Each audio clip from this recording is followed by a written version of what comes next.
Video کو like کر کے آگے شیئر ضرور کر دینا۔ میں کیا اور آپ کیا، اپنی کیا اوقات اور اپنی کیا حیثیت ہے۔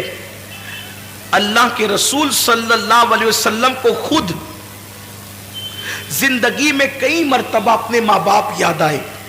اگر ہر موقع کا ذکر کروں تو ایک طویل وقت چاہیے، لیکن تو میں عرض کر رہا تھا کہ کئی بار حضور کو والدین یاد آئے، لیکن ایک مقام پر حضور ایک موقع صرف عرض کر رہا ہوں، ایک موقع صرف عرض کر رہا ہوں کہ حضور علیہ الصلوۃ والتسلیم کو جب ماں باپ کی یاد آتی تھی تو حضور کی آنکھوں میں آنسو آ جاتے۔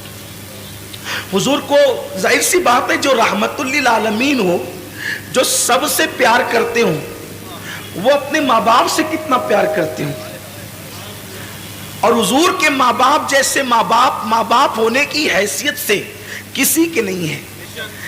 اگر بات حضور کے والدین کی آئی ہے تو مجھے حضور کی امی جان کی یاد آ گئی۔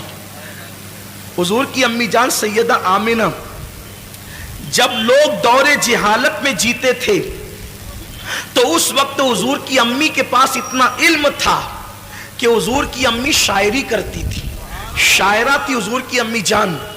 ان کی شاعری کتابوں کے اندر موجود ہے۔ بہت بڑی دانشور تھی حضور کی امی جان سیدہ آمنہ خاتون سلام اللہ علیہا۔ بلکہ حضور کی امی کی یاد آئی ہے تو میں دو باتیں عرض کرنا چاہتا ہوں، ایک بات کہنا چاہتا تھا لیکن ایک بات اور یاد آئی۔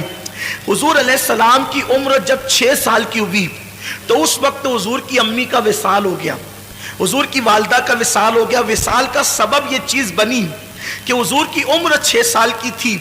حضور کی امی جان نے کہا، میرے شہزادے محمد، تم نے اپنے والد کی زیارت نہیں کی ہے، ایک کام کرو کہ تمہارے والد کی قبر یثرب میں ہے، یعنی موجودہ مدینہ منورہ۔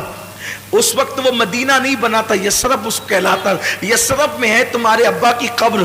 چلو، تم نے باپ کا چہرہ تو نہیں دیکھا، تم کو والد کے مزار کی زیارت کرا کر کے لاتی ہوں۔ حضور علیہ السلام 6 سال کی عمر میں پہلا سفر کرتے ہیں۔ حضور کا یہ پہلا سفر ہے 6 سال کی عمر میں، اور 6 سال کی عمر میں پہلا سفر حج کے لیے نہیں ہے، تجارت کے لیے نہیں ہے، نماز کے لیے نہیں ہے، بلکہ مزار کی زیارت کے لیے۔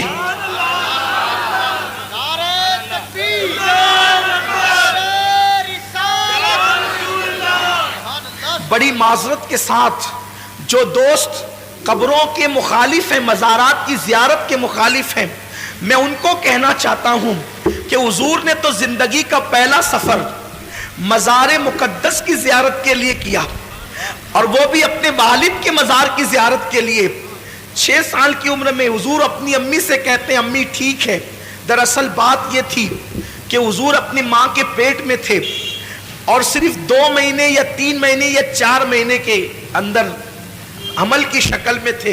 حضور کے والد کا وصال ہو گیا، حضور کے والد کا وصال ہو گیا۔ وہ تجارت کے لیے گئے تھے، ملک شام سے واپس لوٹ رہے تھے، جسے ہم مدینہ منورہ کہتے ہیں۔ اب جب وہاں پہنچے تو ان کی ننیال میں رکے، بیمار ہوئے، اور وہیں پر آپ کا وصال ہو گیا۔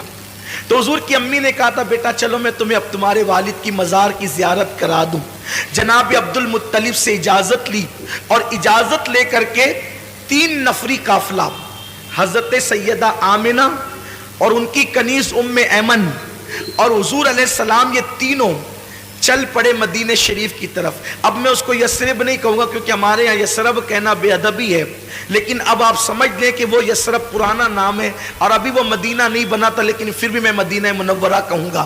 تو سرکار چلے، 1 مہینے تک حضور نے اپنی امی کے ساتھ وہاں قیام کیا، بچپنے میں 6 سال کی عمر میں، اور قبر والد کی قبر پہ جاتے امی کے ساتھ۔ جب رخصتی کا وقت آیا کہ اب جانا ہے مکہ المکرمہ، تو حضور کی امی کبھی اپنے شوہر کی قبر کو دیکھتی ہے اور کبھی حضور کے چہرے کو دیکھتی ہے، اور شوہر کا صدمہ۔ حضور کی امی جان کی عمر ابھی 18-19 سال ہی تھی کہ وہ بیوہ ہو گئی۔ 18-19 سال کی عمر میں بیوگی آخر کیا چیز ہوتی ہے؟ سوچیں نا ذرا، اگر کوئی عورت 19 سال کی عمر میں یتیم ہو جائے تو اس کو اتنا صدمہ نہیں ہوتا جتنا اس کو